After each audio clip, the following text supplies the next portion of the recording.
Oi pessoal, me chamo Megan e hoje estamos aqui para falar sobre mais uma história de Governador Valadares, entre os anos de 1930 e 1940. Oi, eu sou Yasmin. Estamos aqui com os nossos convidados, o senhor Afonso, doutor Afonso, né? E o senhor Luiz Kadosh. Duas pessoas conhecidíssimas aqui em Governador Valadares. Sejam bem-vindos. Desde já a gente agradece a presença de vocês. É um prazer ter vocês aqui conosco para compartilhar a nossa história de Governador Valadares. E tomara que a gente tenha bastante história legal aqui hoje, conhecimento sobre a história de Governador Valadares. Bom dia, né, para todos. Bom dia. Para essas meninas também, bom dia. Estou gostando de ver novas isso é muito importante, já né? como é que fala? Já se comunicando tão bem, né? Isso é bom. Mas é uma satisfação estar aqui. Não pensei nunca ter que contar história de Valadares, mas estou acordando que eu estou velho mesmo. Quem conta a história já tá descendo a serra. Eu estou começando cedo, viu? E queríamos conhecer um pouco mais vocês, né? Já que já fizemos essa breve apresentação. Senhor Afonso, o senhor podia se apresentar para o pessoal de casa? Pois não. Eu sou o Afonso Luiz Bretas. Nasci aqui em Governador Valadares. Sou engenheiro mecânico, já trabalhei fora, para Médio Júnior e para Uzi Minas. Lecionei também no IPUC, que é o Instituto Politécnico da Universidade Católica, por um período X. E, posteriormente, eu deixei minha profissão e vim trabalhar com meu pai aqui em fazenda. Estou aqui até hoje, vamos para 44 anos que eu estou de volta em Governador Valadares. E tenho participado aí das entidades de classe. Hoje eu sou presidente do Sindicato Rural, já durante 5 mandatos, indo agora. Eu espero que eu vou passar o bastão para outro. E é isso aí, estamos aqui representando também umas entidades, né, que é do sistema FAENC. A gente tem uma vivência, né, digamos assim, de nível estadual a municipal, bastante ligada à classe, né? Eu nasci em fazenda, fui criado em fazenda, estou aí até hoje no ramo. Agora estou deixando o ramo, estou mexendo com construção. Mas as histórias estão gravadas, né? Nossa família chegou aqui em 1938, meu avô com os filhos. Mas antes disso, o meu bisavô comercializava sal e querosene no Vale do Rio Doce, na Canoa. Eu estive fazendo umas contas da época que meu avô nasceu e do falecimento do meu bisavô. Ele deve ter vindo para aqui em 1890. Foi parar em Barra do Cuieté. Isso aí tem tudo a ver. Não sei como que ele chegou aqui, não sei se foi a pé, se foi a cavalo, provavelmente a cavalo. Ele, a minha bisavó.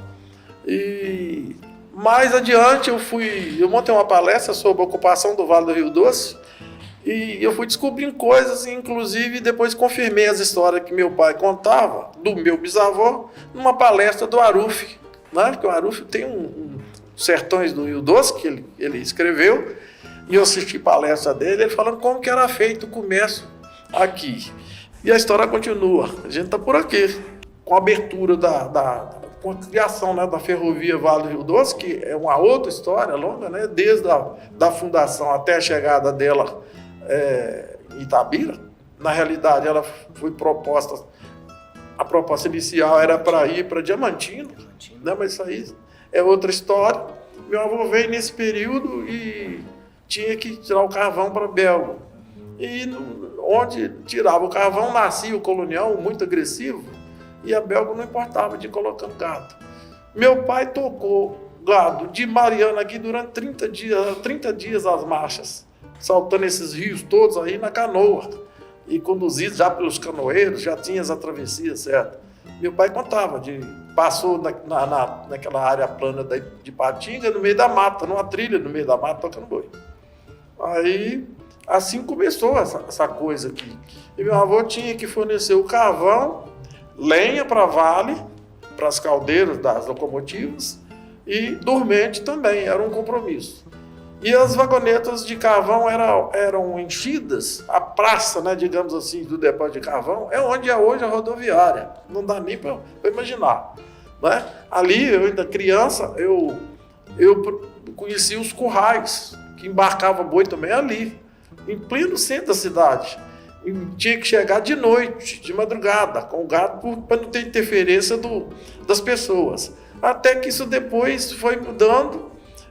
Esse embarque de carvão passou a ser lá embaixo, no Capim, mais com caminhão, que vieram o transporte rodoviário, e o embarque de boi continuou ali onde tem aquele depósito de ferro, que não sei, um pátio, né, ferroviário, ali perto do Unimed, Coelho Diniz, ali naquela região. Ali sempre foi E um pátio. e assim foi. O meu avô tocava serviço de carvão de Baratinha, que é um pouquinho para lá de Coronel Fabriciano, até Barra do Cuiaté. Era em torno de 1.200 carvoeiros. Tinha um hospital em Coronel Fabriciano, onde que dava assistência a essas pessoas, porque aqui era carente, tinha muita malária, né? O paludismo, tinha gente que pegava essas febres e morria mesmo. Meu avô teve 14 ataques de malária, eu não sei como é que ele resistiu. O meu não resistiu. Morreu com 84 anos. E outros motivos. Mas aí meu avô teve uma influência muito grande aqui. Ele, digamos, era uma liderança natural dele, né? Baixinho, terrível. E muito sério nas coisas dele. E ele gostava de política, foi prefeito de Mariana 2 vezes, quebrou 2 vezes mexendo com política. Eu nunca vi. Pai contava que ele tirou dinheiro do bolso dele para cumprir as metas que ele prometeu na campanha. A prefeitura não tinha dinheiro, mas cumpriu tudo. Aí se recuperou 2 vezes, veio para aqui, aí tranquilizou. E aqui se meteu em política outra vez, né? Que não consegui ficar longe. Era aquela época ele era do PR. Doutor Hermílio, um dia, eu tive a oportunidade de conversar com ele contando a história para tirar o meu avô do PR e levar ele para o Deentes, que foi uma torada. Ele era muito fiel ao Arthur Bernardes, que era, né, um cara patriota para danar, né, nacionalista. E a política de Mariana é uma política brava mesmo. É um troço terrível. Aí aqui ele foi para o DN, foi candidato a vice-prefeito na chapa da UDN, teve mais... Não, quem foi o candidato? Primeiro, eu não sei quem foi, não. Foi candidato, então, ele tirou mais votos do que o prefeito eleito do PSD. Aí ele renunciou, porque dizia que a água não misturava com azeite. A ideologia dos partidos não conjuminava. Mas o vô teve uma influência muito grande aqui. Ele construiu esse prédio, que hoje era o Hotel Rio Doce, que hoje está na esquina ali da Marechal Floriano com Minas Gerais. Ele não tinha hotel aqui. E ele construiu aquele hotel com um sacrifício muito grande. Ficou devendo para construir aquilo ali, mas construiu embaixo, ele colocou uma loja lá, era a Casa Bretas. Ele também montou uma fábrica de macarrão, que hoje é a Periquito, era fábrica de macarrão imperial. O macarrão era 3 coroas, depois não sei como, ele desfez disso aí. Ele era muito empreendedor, eu considero, para o tempo dele. Para você ter uma ideia, eu nasci aqui na JK, na esquina da Pascal de Souza Lima com a Avenida JK. Ali era o curral Casa 7, que ele construiu quando chegou aqui. Ele comprou uma fazenda ali de 65 alqueires de terra, que hoje é a Vila Bretas Velha, a Vila Bretas Nova, que acho que é a nova Vila Bretas. Eu batizei aquele troço lá, porque eu administrei aquilo durante 25 anos. Terraplanamos aquela parte lá, ainda foi vendida o in natura, meu avô vendeu, onde é o Palmeiras e o Mãe de Deus. Então, a fazenda toda virou cidade. Né? E a Vila Bretas, se você for olhar, ruas, não tem loteamento mais com aquelas dimensões. As ruas de muro a muro são 20 metros, hoje é avenida nesses loteamentos novos. Né? Ele era muito empreendedor. Quando político, ele que hospedou aqui a vinda de Getúlio Vargas, na casa que eu nasci, você vê como que eram as coisas na região. Energia elétrica não tinha. A água daquela fazenda, sabe de onde vinha? De lá do Mãe de Deus, encanada de lá para ter uma mina, tá lá até hoje, via para aquela sede ali. E posteriormente ele mudou lá para a Fazenda Glória. Ele tinha fazenda ali, tinha 3 fazendas, essa daqui, a Glória, a Cachoeira, que era logo em seguida, e lá em cima, no pé da corrida. Ele mudou para lá. Lá ele montou uma fábrica de açúcar, trouxe essa usina de Campos para cá, e álcool, e cachaça. Mas uma coisa que eu acho que não foi muito bem sucedida. Entendeu? E depois ele mudou para a Fazenda Cachoeira, lá ele montou 2 fábricas. Uma de farinha de milho e outra de mandioca. A usina, ele não tinha energia elétrica nessa época. Ele construiu a usina onde é a Cachoeira dos Bretos, que todo mundo sabe onde é. Ele fez lá uma usina com 50 cavalos de força.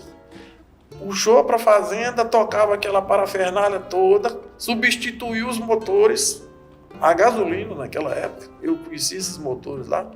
Ele tinha lá num galpão, era uma máquina de limpar arroz com 5 classificações. Você vê que produzia arroz naquela época, né? Hoje ninguém nem fala de plantação de arroz aqui. Máquina de fazer o fubá e a máquina de debulhar o milho. Ela ainda considera uma máquina, a palha ia para um lugar, sabuco para outro e o milho para outro. Com uma capacidade monstruosa, tocado com um motor só num eixo, que tocava todas essas máquinas. Tinha trator, caminhão, trator de esteira, trator de pneu, uma parafernália incrível. Fabricava manteiga, criava porco, 800 pés de coco, 400 pés de laranja. Não sei onde que ele tirava tanta energia para essas coisas. É assim mesmo. E foi isso. Nós estamos aí. Mas isso aí é bem depois de 1930, né, senhor Afonso? Depois de 38. Depois de 38? Depois de 38. Nós viemos para aqui em 38, no ano da emancipação da cidade. Outra coisa que eu esqueci aqui, a energia elétrica, ele tinha muito contato com o Juscelino. E aqui tinha, né, eu vi pelo roteiro seus aí, e eu só não sabia que era um locomóvel, que era digamos, uma caldeira, né? Que transforma o vapor em 25. Numa máquina, né? E a energia, eu lembro do meu pai e minha mãe falar que a energia era até 8 horas da noite só. Daí pra frente era dos bandidos. Já foi em 1925. Por aí. Aí eu sei que meu avô, ele teve uma influência muito grande de pedir ao Juscelino que pusesse energia, que se não pusesse, eles iam botar por conta própria. Juntar todo mundo na comunidade, né? Colocar. Ajudou também a fundar a CTGV, né? Que é a antiga telefônica nossa, que funcionava muito bem, até ir para a mão da Telemig. Com aquela estatização, ela acabou indo para lá. Lá também tinha o Laércio Bio, que era casado com minha tia, a única tia, filha do meu avô, que é Afonsino. Ele, durante muito tempo, foi o superintendente lá, e pelas mãos dele que houve um progresso muito grande na CTGV. Começou aqui na Praça Serra Lima. Todo mundo comprando os carnezinhos para pagar a compra dos telefones. Nós mesmos compramos. Meu avô comprou 7 telefones de uma vez, doou para os seus filhos. Deixa eu ajudar meu genro. Não é para ajudar o genro, é ajudar a companhia, né? Porque sem cotas não tinha jeito de construir. Mas, senhor Luiz, aproveitando aqui toda essa história, fala um pouco da sua caminhada pra gente, da sua família, entre essa época aí que eles chegaram aqui em Governador Valadares, que é a Figueira, né? Sim. Que era a Figueira. Um bom dia a todos os telespectadores, aos companheiros de mesa aqui. É um prazer enorme estar com vocês, viu? Que estão iniciando a vida acadêmica, vocês aí. É fundamental o estudo na vida das pessoas quando o senhor Afonso citou ali a sua formação, eu fiquei muito alegre porque nós somos colegas. Eu sou formado em desenho técnico mecânico, sou administrador, trabalhei na Aracruz Celulose, né? Isso é bom. Então, uma formação, e vim sempre entrar no empreendedorismo aos 20 anos de idade, que eu montei a minha primeira empresa. E até hoje, já aos 53 anos, a nossa empresa Kadosh, Deus tem abençoado bastante o nosso trabalho. Mas contando a nossa história, falar de Figueira, para a minha família não inicia bem na década de 30. E falar de progresso de Figueira, o progresso inicia, no meu ponto de vista, historicamente, documentalmente, em 1910, onde o coronel Aprígio Freire pede à companhia, a Vale do Rio Doce, para que cedesse um engenheiro para fazer a planta do locadouro central de Figueira. Ali inicia a história da minha família com Figueira. Contando a história do meu bisavô ele nasceu em Lagoa Santa, o pai dele foi o primeiro dono de cartório em Lagoa Santa, João de Freitas Caldas. Vim descobrir isso na história também, que a história ela é magnífica, você vai a um novelo. Imagina. Aí eu vi a agendinha do meu avô, até trouxe uma cópiazinha ali, onde ele anotava a data que os filhos nasceram, ele teve 17 filhos, né? Pai de 17 filhos, todos tiveram a vida promissora dentro de Aimorés. Em Aimorés ali, meu avô fez o traçado de Aimorés, fez o traçado de Itaguaçu e o dreno de Colatina, que fazia obra de arte, pontilhão, por incrível que pareça, vou dar uma nota para vocês aqui, a ponte do São Raimundo, ela não chama ponte do São Raimundo, a ponte chama Olímpio de Freitas Caldas. O registro dela, interessante. Não sabia disso não. Mas deram um outro nome numa placa lá que outro dia eu desafiei o presidente da... Não, foi questionado quem sabia o nome da ponte. Era Engenheiro Feliciano Pena. Eles arrancaram a placa. O registro. No registro sim, mas aí estava gravado isso lá. A história ela conta essas coisas. Então, assim, a fundamentação da história ela é crucial que seja registrada e documentada. A gente contar fatos é muito bom. É igual quando eu falar assim, eu fui desenhista técnico mecânico, eu tenho que ter lá meu diploma de desenhista técnico mecânico, senão eu não posso comprovar que eu sou. As pessoas vão acreditar em mim. Então é fundamental nisso.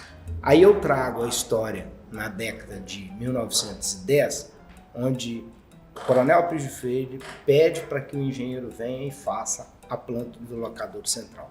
Meu avô vem para cá, traz a sua família e aqui ele começou o progresso da cidade. Ele fez toda a planta ela é real, não é uma planta inventada, que muitos às vezes pensam, é uma planta real. A delimitação, a planta, eu trouxe até um pedacinho das plantas aqui para vocês dar uma olhadinha, trouxe alguns documentos também. Essa aqui é uma planta de 1900, que foi enviada junto à delimitação em 1931 para o Olegário Maciel, para ele poder fazer assim a planta. E junto com esse processo de elaboração da cidade, o progresso nosso aqui estava enorme. Nós tivemos um progresso alavancado de 10 a 1930, que foi a solicitação. Como distrito, nós fomos 3 vezes consecutivamente a maior arrecadadora de imposto do estado. Olha, privilégio, hein? 3 vezes consecutivamente nós chegamos a ser distrito a maior arrecadador de imposto. Quando foi fazendo esse processo, em 1920, já começa o processo da emancipação. Aí eu vi aí no script que vocês citam o campo de aviação em 30. O campo de aviação foi construído em 1920, do lado da igreja de Lourdes. Isso. Sem nenhum custo para o governo do estado. Ele foi construído, aqui eu tenho documento também que comprova, que traz o relato dele, onde fala o seguinte, Isso aqui é uma carta juncional que foi entregue para Olegário Maciel em 1931. Ela foi entregue para ele poder assim fazer jus o que estava se pedindo em 1920, que era a emancipação, que ele já pleiteava a emancipação em 1920. Aí ele diz o seguinte, cooperando com inteligência e entusiasmo, entregando, isso aqui é figueira autônoma. A junção é da seguinte forma, ele faz um prefácio, aí ele fala sobre figueira autônoma, autonomia de figueira. Esse documento aqui, ele se encontra no IGA, ele é uma cópia fiel do IGA, não é um papel que eu datilografei não, viu? Ele é uma cópia fiel do IGA, o IGA me forneceu, como bisneto, me forneceu esses documentos, eu não poderia trazer os originais, isso é importante, porque quando a gente pega o original a gente joga fora, costuma até perder, aí ele cita aqui, cooperando com a inteligência e entusiasmo, entregando ao Estado um campo de aviação que fizera em poucos dias ser uma menor ônus para o governo. Dentro desse documento aqui, era um campo de terra. Seria assim, muito tempo para mim falar cada ponto desse, mas se cada pessoa tivesse acesso a esse documento aqui, ele ia ver o grau de progresso que a nossa cidade teve. Daí então vem o baixo assinado juntamente com ele. Esse baixo assinado, ele se encontra aqui também, onde os pioneiros alegam, fazem as alegações e assinam para fazer a emancipação da nossa cidade. Então aqui nós temos vários aqui. O primeiro que está aqui na lista é o Otaviano Costa. Né? Otaviano também é apagado, o Segismundo Costa, o Rodrigo Gonçalves também, tem vários aqui. Deixa eu dar uma olhada, que aí se eu gosto de ver as assinaturas. Né? Senhor Luiz, me surgiu uma dúvida aqui. Esse documento tem ligação com o Manifesto da Mulher? Não. Aí o Manifesto da Mulher ela já é em 40, já é a esposa do Altino. Então não aconteceu em 1932, não? Não. Aí, peraí. Ah, tá, entendi. Mas é interessante saber que o pessoal de casa também talvez tenha essa dúvida. Ali, aquela questão, ali nós estamos falando do prefácio de 1910 para chegar à emancipação, para chegar ao ponto de que nós usufruímos hoje. Foi preciso esse povo ali todo trabalhar, exercer atividades deles, para que a gente hoje pudesse usufruir deste momento aqui e falar assim, poxa, alguém desbravou, alguém colocou isso aqui em pauta para a gente poder ter um sucesso dentro da nossa cidade. A nossa cidade, ela é progressista, é uma cidade que tem pessoas que gostam de vencer, gostam de buscar melhorias e que luta num bem comum. Isso é bem dito, não podemos dizer isso. Somos falhos, lógico, em tempos a gente falha também, como eu vejo que falharam muito com a emancipação, porque na década, quando foi emancipar em 1937, já emancipou, a emancipação se deu, é bom frisar isso aí, que a emancipação se deu em 1937, com Figueira do Rio Doce, Minas Gerais. Em 1938, eles fazem um reparo, uma ratificação e pede para mudar o nome para Governador Valadares, contrariando até mesmo os patrícios, né? Que muitos não ficaram satisfeitos com a colocação, mas isso foi uma ordem política, né? Vinda até mesmo do Getúlio, né? Que quis dar um presente o Benedito Valadares lá e colocou Governador Valadares. Mas se a gente perguntar hoje qual é mais bonito, Figueira é muito mais bonito que o Governador Valadares, viu? Eu sou suspeito de falar, né? Sim. Mas a gente observa que isso, houve um progresso muito grande nesse período para que se chegasse na década de 40 e viesse outros. Os documentos, ao longo dos anos, foram se perdendo na história e a história se tornou um disse-me-disse. Pessoas contam fatos, relatos, mas não apresentaram nenhum documento, tirando o critério da documentação real, eu digo até aos meus amigos maçons aí, que se perderam muito, porque a maioria desse povo aqui era maçom. Inclusive o Olímpio, meu bisavô, ele era maçom, grau 33, e a maçonaria teve um grande desenvolvimento para que isso aqui viesse a acontecer dentro da nossa cidade. Tanto como o Mário Rocha era maçom. O meu bisavô morou na casa do Mário Rocha Filho. Quando ele veio para cá, ele foi morar na casa dele. Depois ele se instalou aqui. Aí já em 1913 a família estava aqui. Meu tio nasceu aqui. Eu tenho a certidão dele de nascimento, 1913, que foi no cartório Cláudio Honor, que já está aqui desde 1900. Ele já estava presente. Então, dentro da história relatada, contada, a gente não deve deixar de prevalecer o processo documental. A gente tem que ter muito cuidado com documentos, com plantas, porque se hoje eu não tivesse isso, eu não poderia sequer falar sobre isso. Então aí, como que começa a minha história no meio disso aí? Aos 8 anos de idade, a minha tia e meu pai conversando na cozinha, aí fala, vovô Olímpio veio aqui, trabalhou, e eles sequer colocaram uma esquina no nome dele. Então isso, pra gente que é da família, se fosse vocês todos aí, ia sentir muito, né? A gente sente muito com isso. E esse foi um dos meus papéis no meio da história. Então, aos 8 anos, eu estudei. Nunca comentei na sala de aula com ninguém, com um amigo. Um certo dia vou eu na Praça do Pioneiro ali, aí no meu computador, quando chego lá eu vejo o Museu da Cidade. Eu falei, aqui tem que ter o livro que a minha tia falou. Isso eu já com 35 anos. Já. Entrei lá dentro, aí tá o livrinho lá. Esse livro aqui, eu recomendo ele a toda a classe estudantil. É um livro autêntico, não vende figurinha, é um livro magnífico. Figueira do Rio Doce. O cidadão que fez esse livro, ele era cidadão do primeiro censo, José Raimundo Fonseca.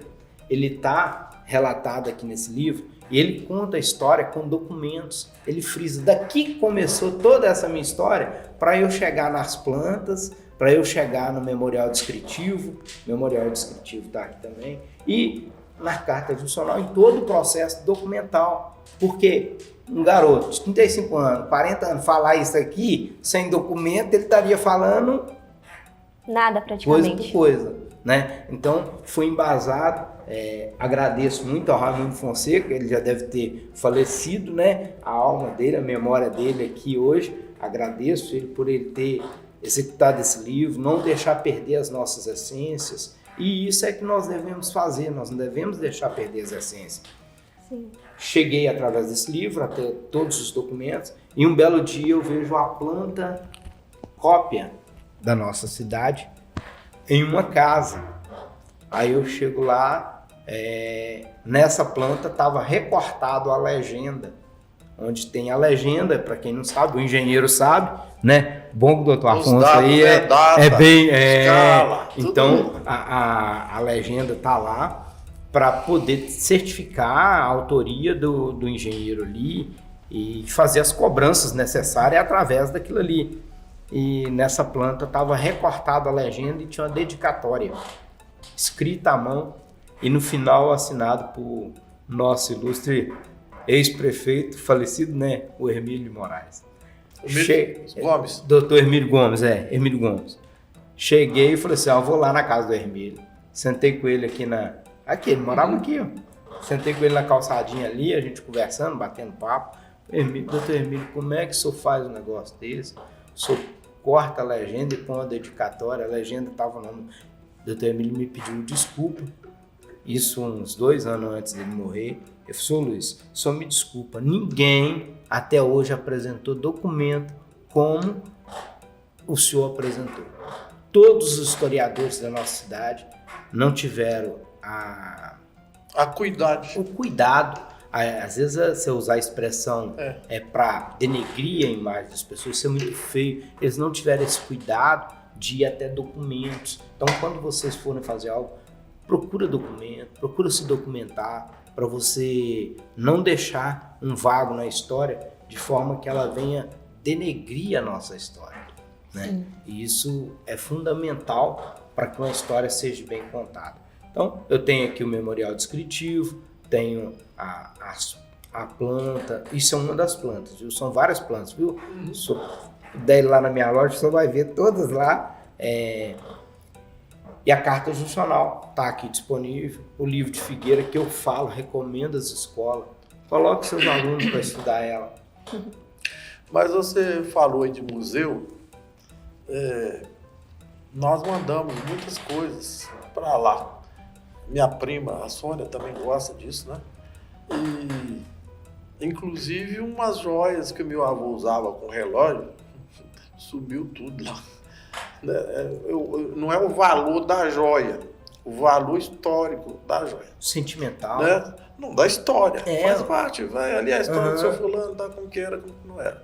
Então, outra coisa são as casas que foram tombadas e deixaram ruir tudo, estragou tudo. Aí, eu tô falando isso pra gente, pra chamar a atenção. O governador Valadares não é uma cidade muito nova, né? Historicamente, muito nova. Muito nova. Então, eu vou falar assim, meu avô era machadeiro. O machadeiro que eu falo veio para fazer exploração de matéria-prima. Mas eles foram os pioneiros, eles que enfrentaram a malária, os maus elementos. Meu avô foi empreitado para ser assassinado diversas vezes por inveja. Ele não tinha, como é que fala, passado de violência, da lei da carabina, vamos dizer assim. Era mais da diplomacia, com autoridade, mas tinha. Então, o que acontece? É esse povo que abriu o governador Valadares. Né? Que nem sempre, igual estou vendo aqui, tem uma série de nomes aqui, que eu conheci as famílias, da família do Gismundo Costa, que eu conheço grande parte dos netos, hoje os netos e os bisnetos dele que eu conheço, né? E do seu João Lopes da Silva. Para quem não sabe, a fazenda dele, a fazenda da Epamig, que hoje está na mão do MST, foi desapropriada dele, ali, a 6 quilômetros daqui. Para quem não sabe. Então, era uma pessoa que tinha influência econômica no lugar.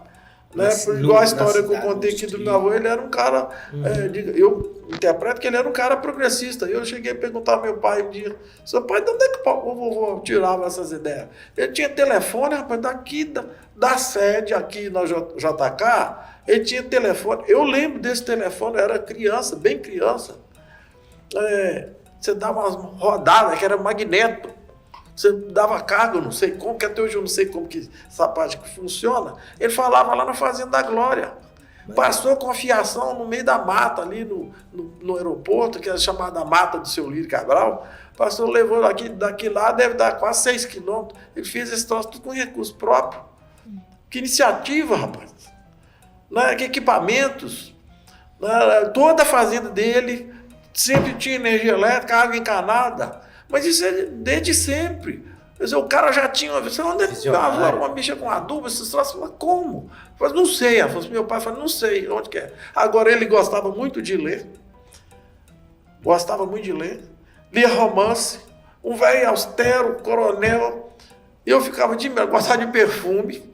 Ele é assim, vaidoso, tá sempre na roupinha de linho, só usava botina chique. Tinha não sei quantas botinas ali do lado de fora, na beira da cama. Eu falei, meu Jesus Cristo. Entendendo? Ouvia novela no rádio.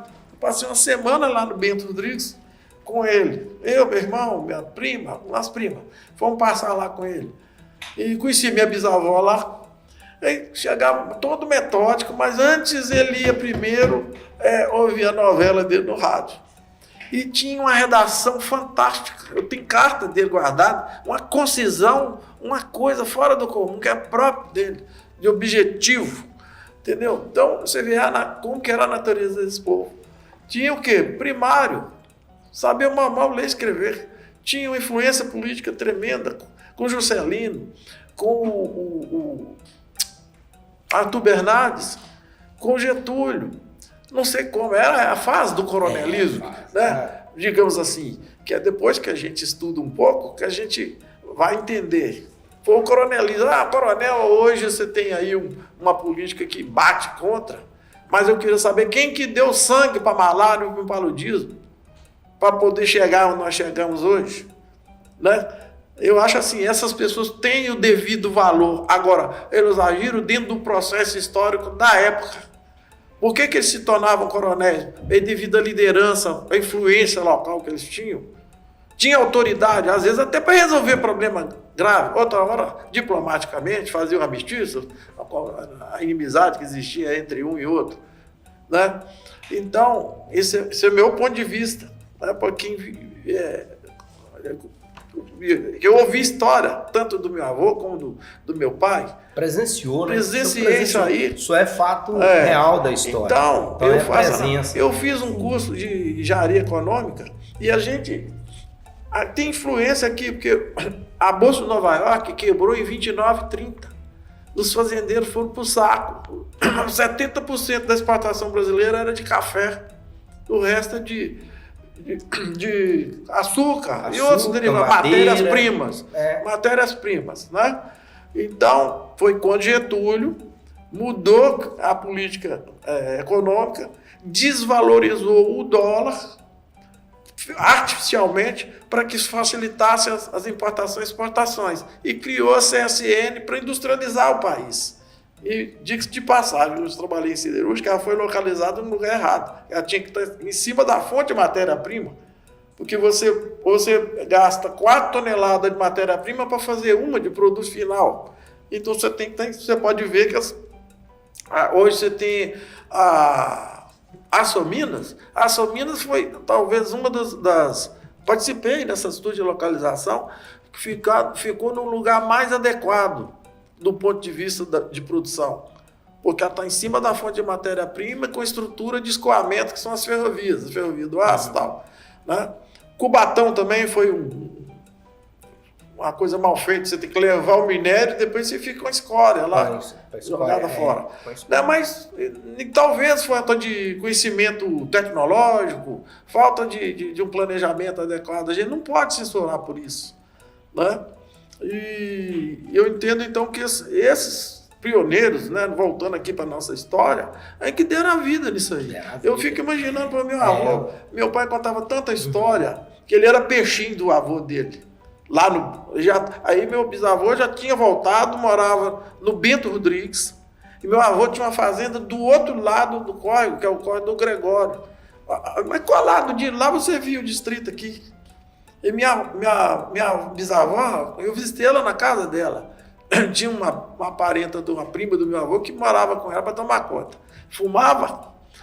Essa história é até engraçada. Meu avô fala assim: senhora, eu já falei com ela para parar de fumar. Ela falou que eu já parei, Afonso. Aí quando eu chego lá, a saia comprida, tá toda queimada de cigarro. Mas era como que se fosse. Então, isso fica gravado na memória da gente. No fim, ficaram todos por lá. E meu avô vinha para aqui, vinha de trem. Esses trens aí, e pai contando as histórias do meu bisavô. Vinha branco, saía preto. Não, caía uma árvore na estrada, tinha que sair um machadeiro lá e cortar para o trem passar, para ser empurrado com aquele limpa-trilho do coisa. Os trens eram mistos, né? Ele carregava tudo. Carga e passageiro. Porco, cavalo, madeira, tudo. Eu posso falar disso aí que eu sou trecheiro, né? Eu venho de família ferroviária. Então. Meu bisavô, você tem muito mais história meu pai, eu morei em vários trechos. NAC, Pedra Corrida, Tumiritinga. Então a gente era peão do trecho mesmo. Mas aí, eu sei das histórias que meu pai contava. Lá, as canoas, nas corredeiras, tinha que fazer o baldeio de toda a produção que eles estavam, a mercadoria que eles estavam carregando. Entendeu? Sal era terrível. O pai falou que houve época da canoa estar vazando, disse que minha bisavó sentava no fundo da canoa e ficava tirando o resto da água com a lata para não molhar o sal. E diz que os índios também, que eram os boruns, né, que a gente chama de botocudo, atacavam e dava flechada, estava a canoa, se ria assim, tinha que deitar dentro da canoa para não tomar flechada, deixa descer e rir abaixo de novo. Né? Então, esse pioneirismo foi que desbravou isso aqui. E essa região nessa palestra que eu montei, eu fui descobrir isso. Foi colocado como barreira natural contra o contrabando de ouro e pedra preciosa, pelo Dom João VI.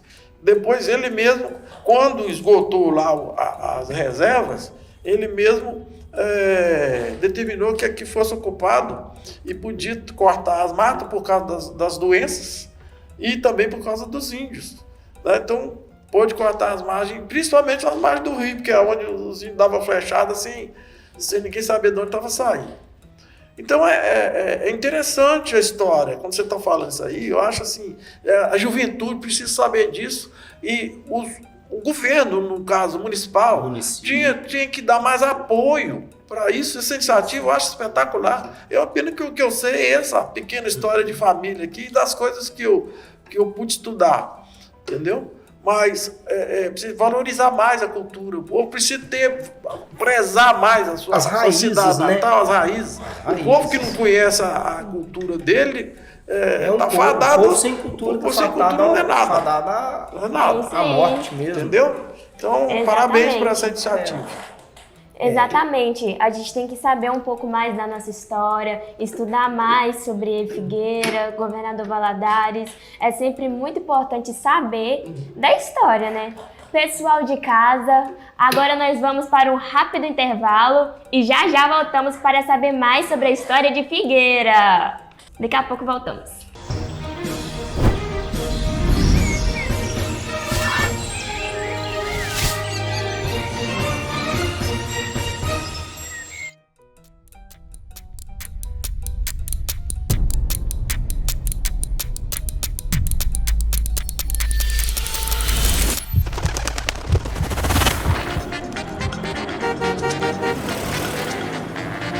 Dia de festejar. Completo 86 anos de muita história. Uma história que começou há muito tempo. Você não pode contar a história de Valadares sem contar a história de Figueira.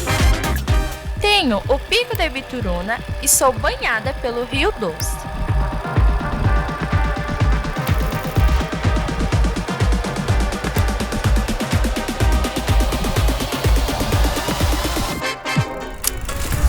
A fé me mantém forte. Enquanto moldamos nosso passado, nos preparamos para o futuro. Sou gente que vibra, acolhe e se dedica. Trabalho duro. Vou além das linhas do mapa.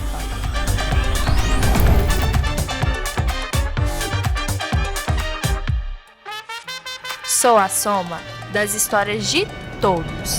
Sou o riso das crianças, o empoderamento juvenil.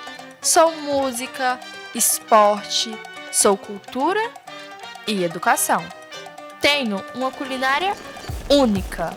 Eu sou Governador Valadares.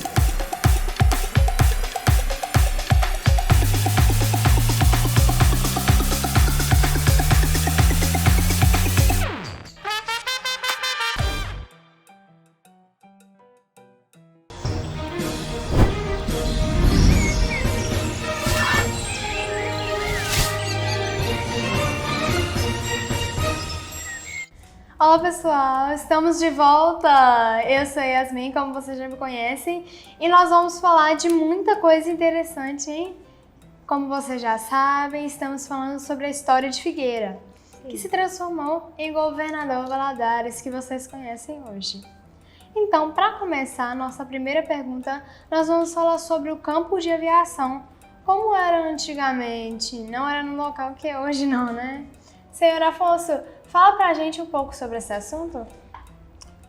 Eu não conheço bem a história do campo, mas o Luiz já nos forneceu aqui um subsídio que foi feito comunitariamente. Provavelmente, como aqui em Valadares, tudo foi feito comunitariamente pela sede do progresso do lugar. Mas eu sei que eu passava de bicicleta por dentro desse campo, porque era lisinho, para ir mais rápido naquele trecho para ir para a aula. Eu pedalava 12 quilômetros todo dia para ir voltar para a escola.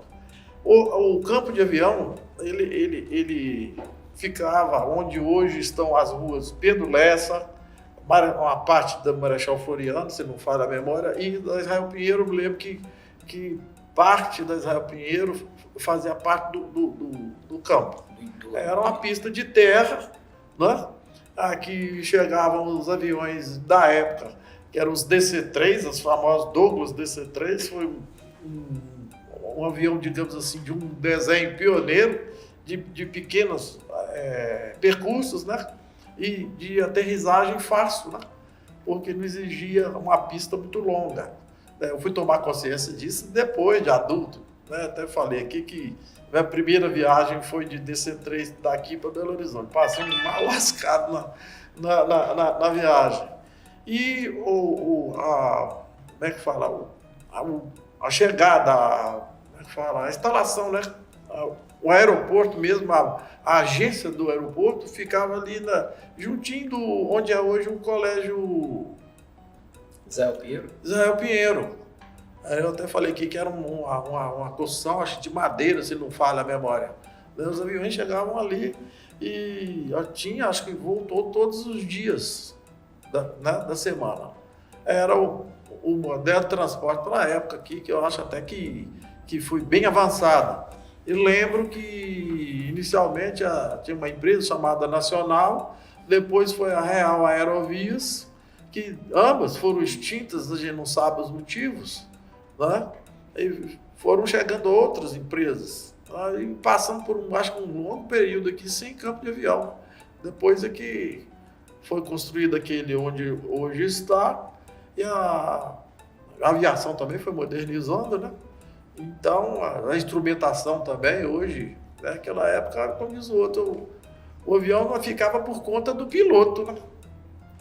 Ele que teria que fazer todo o manejo do avião. Era, digamos assim, uma coisa bem primitiva, mas foi o que existia aqui na época. Nossa, muito legal. Sim, descobrir sobre isso, gente, é muito importante. E o senhor Luiz, o senhor sabe um pouco também sobre a história da aviação aqui na cidade?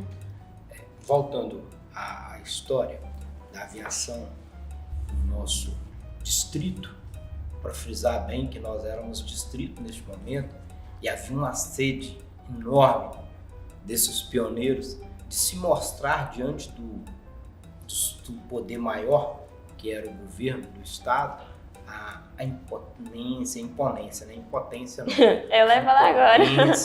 A grandeza do povo. Então, fazer um campo de aviação para que esses caras viessem aqui seria uma coisa de grande porte para eles falarem assim, ó, tá vendo? Nós temos até um campo de aviação aqui, ó. E isso foi feito pelo custo pessoal desse povo que está escrito aqui. As lideranças, juntamente com o povo, podemos dizer que talvez até pessoas de baixos salários ajudaram, com certeza, ajudaram a construir aquele campo de aviação, bater aquela terra, planar aquela terra. A gente vê, tem essa visão lá atrás, vendo que isso se tornaria o sinônimo de progresso para que eles pleiteassem cada dia mais a emancipação. Então, isso foi uma atacada, que eu diria uma atacada de mestre, para chamar a atenção dos grandes líderes do nosso país. De dizer que ó, nós estamos aqui, somos competidores no mercado financeiro. Nós já tínhamos uma coleteria de imposto aqui. Olha para você ver, nós tínhamos um correio.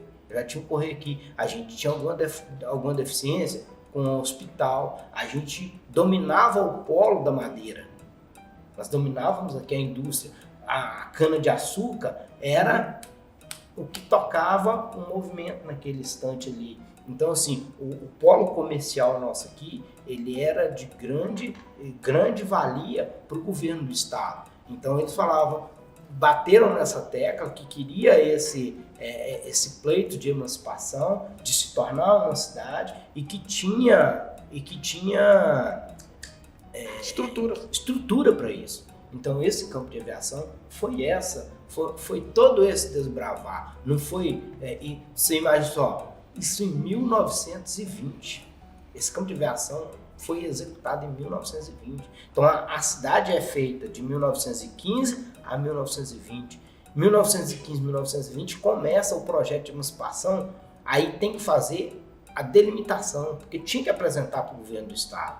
O governo do Estado tinha que liberar isso. Então foi feito todo esse trabalho e foi feito várias grandezas de você entender que a cidade poderia se tornar cidade. E se tornou essa maravilha. Nós temos só que agradecer ao Papai do Céu, né, doutor Afonso? Eu agradeço todos os dias. Em algum momento da vida a gente fica triste porque você fala, lá naquela cidade, isso, a gente sofreu muito. Quando um dia eu descobri tudo isso aqui que tinha na minha cidade, eu lembro da história do cara que colocou no jornal que queria vender um sítio. Aí o cara do jornal foi lá e colocou aqui neste sítio. Olavo Bilac, né? E bem lembrado. Aqui neste sítio o sol é diferente. Então eu não posso vender esse sol, vender esse sítio, não. Desistiu. Mas está tudo na mão, desistiu. Hoje, falo de coração, estou com 53 anos. A minha cidade eu amo demais. Não? Tudo que tem aqui, cada esquina, cada rua, cada pessoa que a gente convive com ela, os que a gente conhece, os que a gente não conhece, que você passa ali e vê. Quando você vê algo que está ruim, você fala, poxa, poderia estar melhor, mas é porque a gente ama demais a cidade. Então, assim, o ar aqui é diferente. Eu posso ir para todo canto do mundo, mas o ar aqui é diferente. Né? Sim, gente. E ainda falando sobre o progresso, que é muito importante, a gente queria falar sobre o ciclo da madeira. Né, doutor Afonso, que o vô dele trabalhou nessa época muito, que a gente fala sobre isso. Então, doutor Afonso, fala um pouco pra gente do que o senhor lembra, do que já te contaram, sobre o ciclo da madeira aqui na cidade.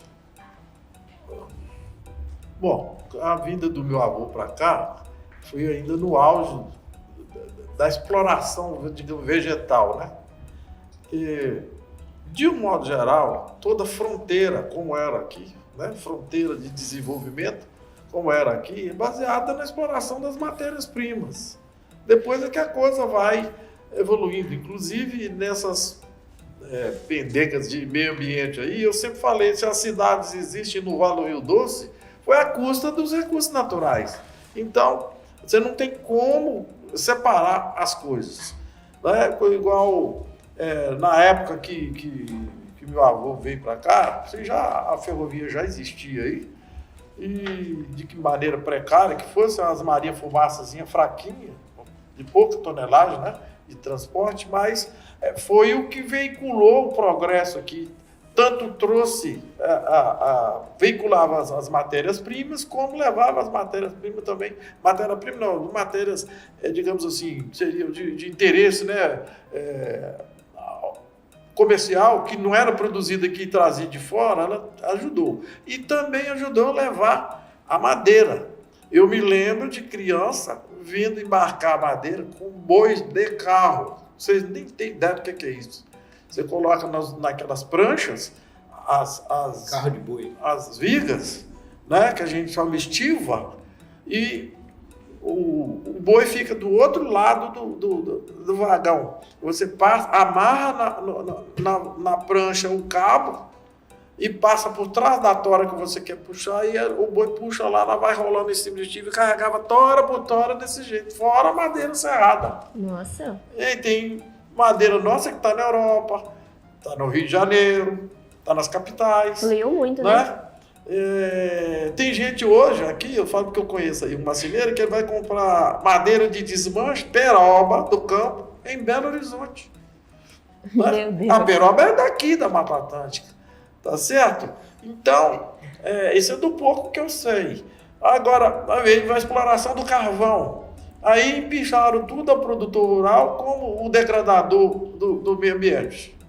Né? Então, aqui fica um negócio assim, chato de falar, porque você vai envolver nome de empresa. A Belga Mineira não é por culpa dela, porque o processo de ocupação, o processo de industrialização seguia esse, não tinha esse rigor de meio ambiente, ninguém falava em meio ambiente. Veio extrair o carvão aqui. Né? Chegou a ter aqui 23 mil hectares de terra. Depois ela criou a açucareira, entendeu? Nas terras mais planas, a gente tinha fazenda para aquele lado ali, você andava um tempão aí, mas aqui não sei por que motivo. Acho que a produtividade aqui não correspondeu. Eu conheci ainda estudante de ginásio, nós visitamos a usina de açúcar funcionando, né? E às vezes a sobra da cana da fazenda, que você tinha como estratégico para alimentação bovina, a gente vendia para a usina. Né? Aquela reta do Suaçuí ali era cana de um lado e do outro. E aí depois se findou. Né? Foi, digamos assim, uma tentativa digamos assim, de agregar mais valor, né? Usar a terra adequadamente. Né? É um avanço do É um avanço. Isso passou. Eu estou pelejando para lembrar o nome da fábrica de compensado que tinha aqui também. Nós visitamos também essa fábrica de compensado.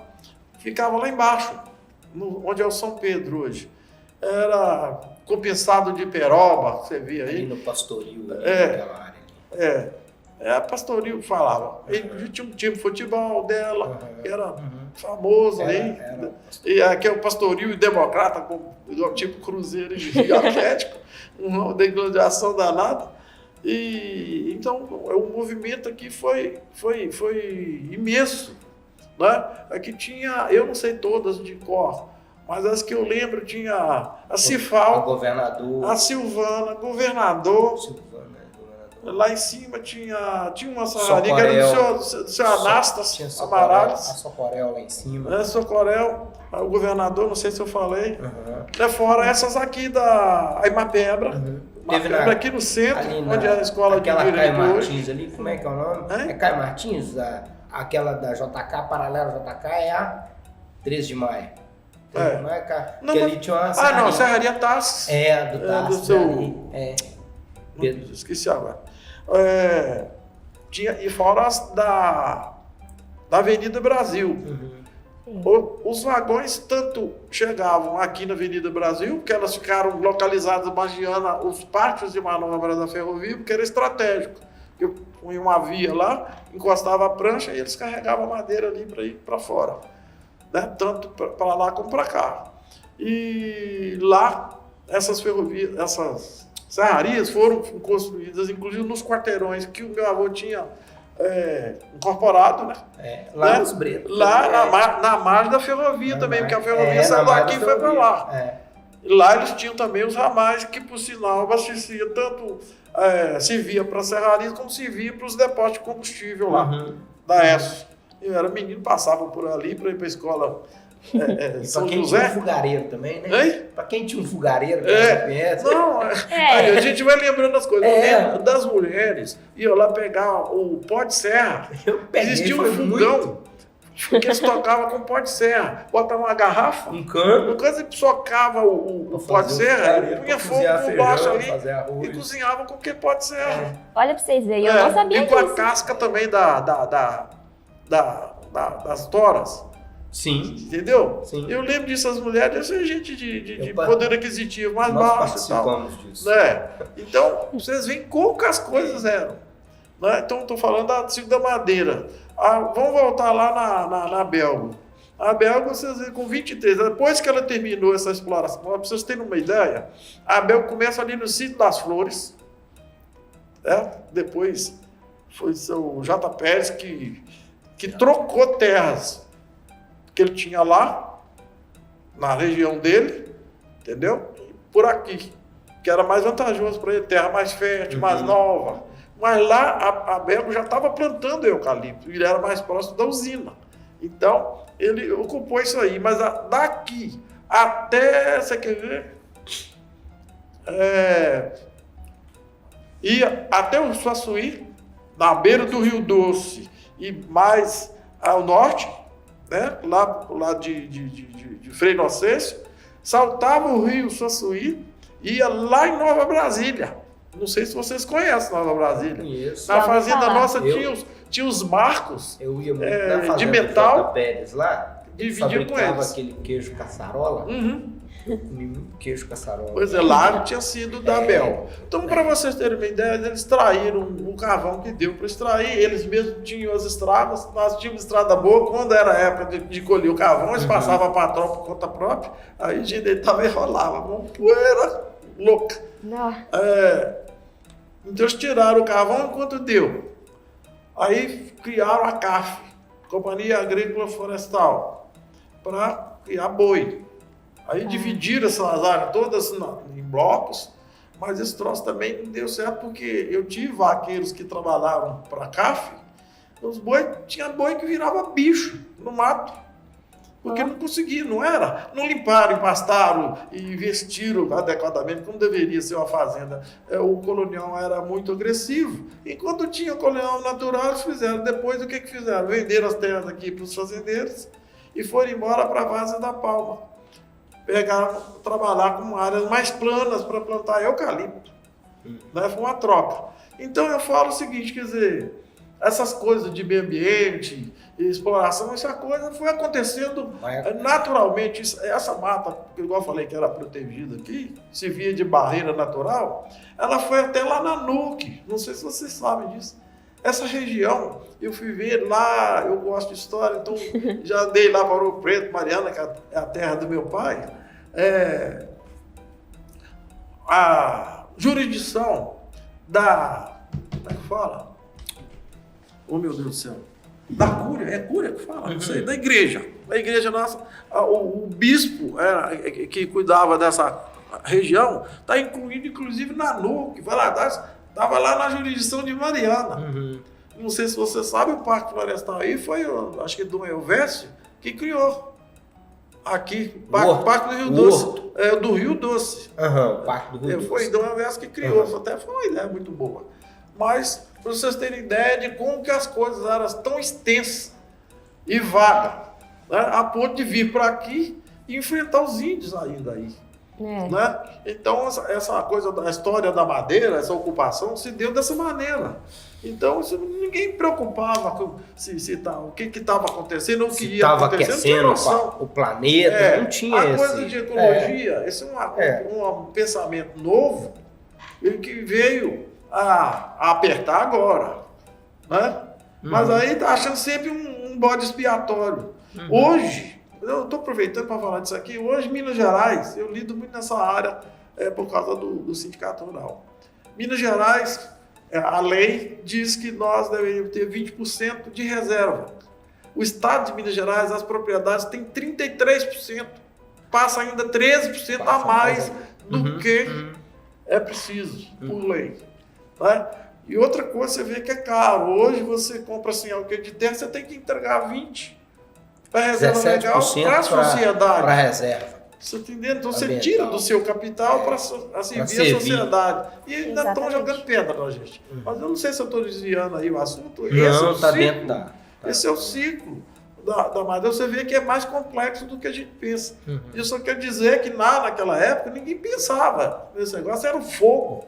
Porque o colonial crescia. Eu falo porque eu cheguei a andar a cavalo no meio do colonial, em outros tempos. Você sumia a cavalo no meio do colonial. Você não viu, você só viu o mato. O cavaleiro da frente, você via só o mato. Você seguia pelo balançar do capim que o companheiro da frente estava indo. Hoje não consegue mais isso. O colonial é exigente. Terra fértil, chuva com regularidade. A raiz dele é muito rasa, é mais radial. Né? Ao contrário do braquiarão, que é a raiz profunda, vai até 3 metros de profundidade, até mais. Então ele resiste mais à intempérie climática, né? À escassez hídrica. Né? Então mudou tudo. Mas tem consequência nisso aí, porque o fogo, as terras são frágeis, tem muita topo de morro pelado. E hoje ficam jogando pedra na gente, mas isso foi consequência de uma política que ninguém previu. Né? Ninguém previu. E agora o que acontece? Para recuperar isso aí, vão levar muito mais de 50, 100 anos. Porque demanda capital. O produtor em si na região está bem empobrecido. É o erro consequência pelo ciclo natural da exploração. Entendeu? É o erro consequência do avanço. Mas eu digo o seguinte... Que é um erro que não tinha premeditação para ele. A estrutura, digamos, social do Vale do Rio Doce foi construída nesse processo. Né? Então, você não teve só, como é que fala, danos, teve benefício. Agora precisa separar uma coisa da outra, ponderar, porque, né, em 29 e 30, 75% da população brasileira estava no campo. Por isso tinha o coronelismo, que dominava o campo, não tinha comunicação como tem hoje. Quem dominava ali, os currais eleitorais estavam ali. Hoje, o Brasil está com menos de 16%. Valadares tem menos de 3% hoje no campo. Quer dizer, é um sintoma negativo. Né? Com a tecnologia, é natural que diminua as pessoas no campo. A produção tem aumentado, mas porque nós estamos aplicando alta tecnologia. Agora, a nossa região, nós estamos, de certa forma, impossibilitados de aplicar tecnologia avançada. Como é que você vai recuperar o topo de burro? Teria que ser mecanizado, mas não tem máquina para andar lá ainda desse todo. E é caro. Né? Então, isso aí, digamos, a consequência do fim do ciclo da madeira. A nossa madeira, né, foi exportada e ajudou a construir também. Porque foi retirada do solo. Você falou aí, nós tínhamos aqui, como é que eles falavam? Era fiscal de matas. Logo que começou aqui, entraram os filhos. É o que eu falo na minha palestra lá. Ele eu era outra fiscal coisa. De terras e matas. Mas, gente, se eu preciso deixar, eu vou falar aqui até amanhã. Eu também. O Eduardo Azeredo foi meu colega de sala. E nós se batemos de frente nas ideias. Com boa convivência, evidentemente, até hoje, a gente encontra até hoje tudo. Mas ele fala aqui, inclusive, que, por exemplo, eu falava para ele, vocês viveram o tempo todo de costa para o leste mineiro. Vocês só levaram daqui os votos e os impostos. Observa isso que eu estou falando. Logo, da ocupação aqui, uma das primeiras coisas que chegou aqui, o fiscal de matas, que batia uma machadinha, um carimbo no topo das madeiras para fiscalizar, para receber, para levar. Mas aí, doutor Afonso, isso é consequência... E tinha contrabando também. Ó, pra você ver, essa costa do leste é uma consequência da década de 40 da política. Os caras abaixaram a cabeça, porque esse povo pioneiro não abaixava, não. Eles abaixaram a cabeça para os poderosos e não reivindicavam aquilo que era fundamental. Fundamental. Então, tipo assim, para trazer uma escola, para trazer um desenvolvimento para a cidade, eles não... Foi, se eu não me engano, alguém disse que até na época, Getúlio ele vetou o progresso até para os distritos. É política autoritária. Política autoritarista, né? É isso aí, pessoal. Tem muita história para contar, tem muita coisa interessante para descobrir sobre a nossa região. E a gente aqui fica doido querendo saber mais sobre a história de Figueira, né? Mas infelizmente chegamos ao fim. Agradeço muito a participação de vocês dois aqui, que contaram muita coisa interessante sobre a nossa cidade. E eu sei que se a gente continuar aqui, nós vamos ficar aqui até amanhã. Eu ia falar da madeira. Porque tem muita coisa legal para contar. Eu ia falar da madeira. Aí, o seu Luiz ainda tem mais para falar. Isso é muito legal, pessoal. O negócio é porque, pessoal, é por causa do tempo. Não, tudo entendeu? Bem.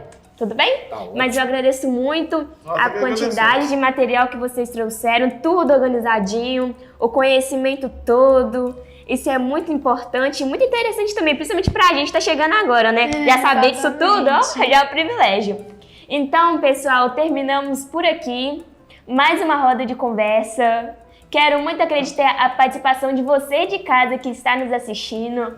Siga as nossas redes sociais e continuem ligados na nossa TV Educação, @SmedGV. Muito obrigada, pessoal, e fiquem ligadinhos até a próxima roda de conversa para falar sobre Figueira.